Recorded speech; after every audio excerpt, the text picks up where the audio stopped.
뉴스 속 경제 이슈는 더 쉽고 깊게, 최신 고용 동향은 더 빠르게 전해드리는 고용브리핑 365 시간입니다. 문영민 기자와 함께합니다. 어서 오세요. 네, 안녕하세요. 네, 오늘 어떤 이슈가 있을까요? 지난해 혹시 상반기에 유행했던 파이어족이라는 단어 아십니까? 그럼요. 이제 은퇴를 빠른 나이에 하는 그런 분들 말하는 거잖아요. 맞습니다. 이 비교적 젊은 나이에 경제적 자립을 이룬 뒤에 은퇴하고자 했던 목표를 가진 사람들이 많았습니다.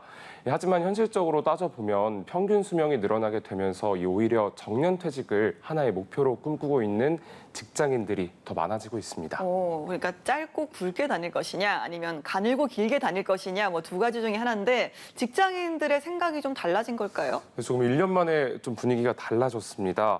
어떤 조사를 보면 직장인 10명 중 7명은 파이어족 꿈을 접고 있다고 합니다. 지난 몇 년간 주식과 가상자산 또 부동산 등의 가격이 크게 오르면서 실제로 파이어족을 이루는 사람들도 많았는데요. 최근에 이런 것들의 자산 가치가 폭락하고 있어서로 분석됩니다. 그래서인지 파이어족들이 다시 안정적인 소득을 찾아서 일터로 돌아오는 그런 사례도 있다고 하더라고요. 네, 맞습니다. 그렇다 보니 오히려 이 정년퇴직을 원하는 이들도 늘어나고 있습니다. 하지만 현실적으로 60세에 퇴직하는 이 평생 직장 생활 굉장히 쉽지 않은데요. 어떻게 해야 이뤄질 수 있을까요? 오늘 이슈픽에서 짚어봅니다. 네, 사실 현실적으로 현재 직장에서 정년까지 일할 수 있다라고 자신 있게 외칠 수 있는 직장인들 얼마나 될까 싶거든요. 맞습니다. 이 서울시 직장인을 상대로 한 설문조사를 좀 봤습니다. 이 재직 중인 40대 직장인 3명 가운데 1명은 고용 불안에 시달리고 있다고 합니다. 이 정년까지 일하고 싶지만 오래 다닐 수 있는 자신이 없다 이렇게 밝힌 건데요. 반대로 현재 직장에서 정년까지 다닐 자신이 있다는 응답자와 또 정년과 관계없이 원하는 만큼 일할 수 있다는 응답을 모두 합쳐도 40%를 넘지 못했습니다. 네, 그만큼 현재 직장에서 일할 기간이 길지 않다라고 본 거네요. 맞습니다. 현재 직장에서 일할 수 있을 것으로 기대하는 기간은 10년 이상이 34%로 가장 많았고요. 5년에서 10년까지, 5년 이상 10년 미만이 28%, 또 2년 이상 5년 미만도 22%나 됐습니다. 최근 이직을 기본적으로 많이 한다고는 하지만 어쨌든 현실적으로 한 직장에서 근무 기간을 길지 않게 본 겁니다. 그렇네요. 그렇다면 적당한 시기에 정년 퇴직 시기는 언제쯤으로 보고 있었을까요?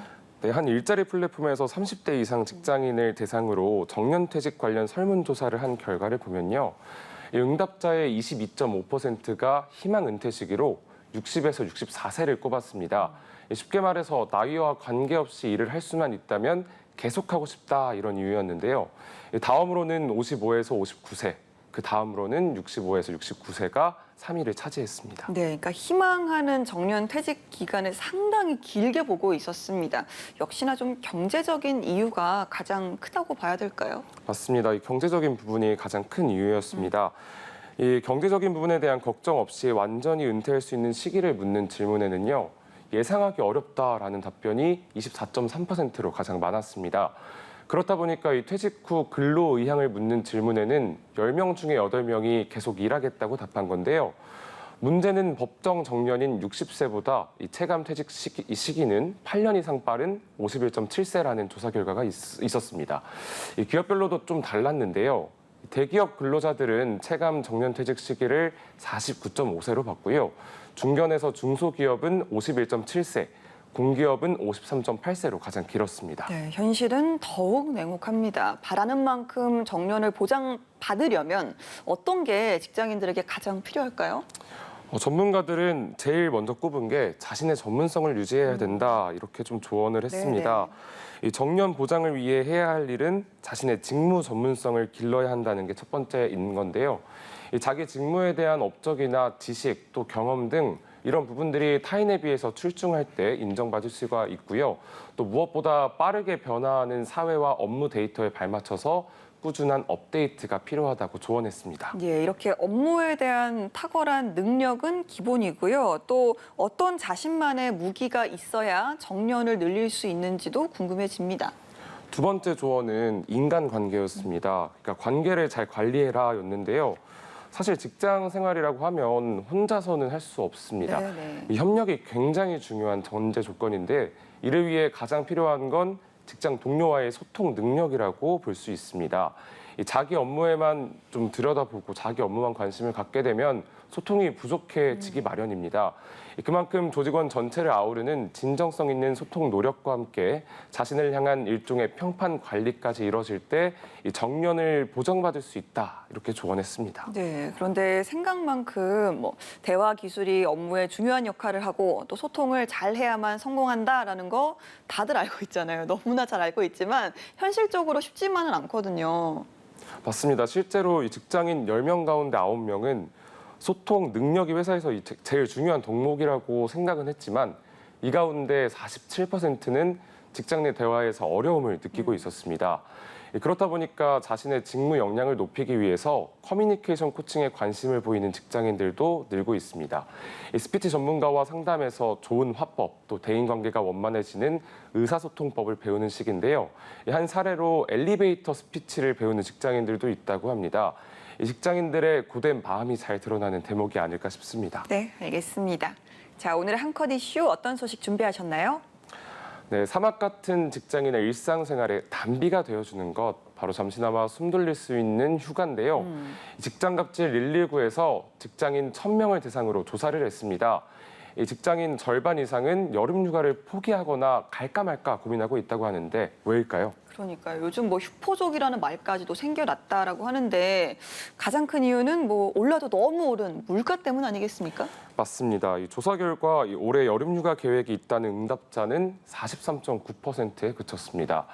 아직 정하지 못했다는 직장인과 아예 계획이 없다는 이들을 합치면 56.1%나 됐습니다.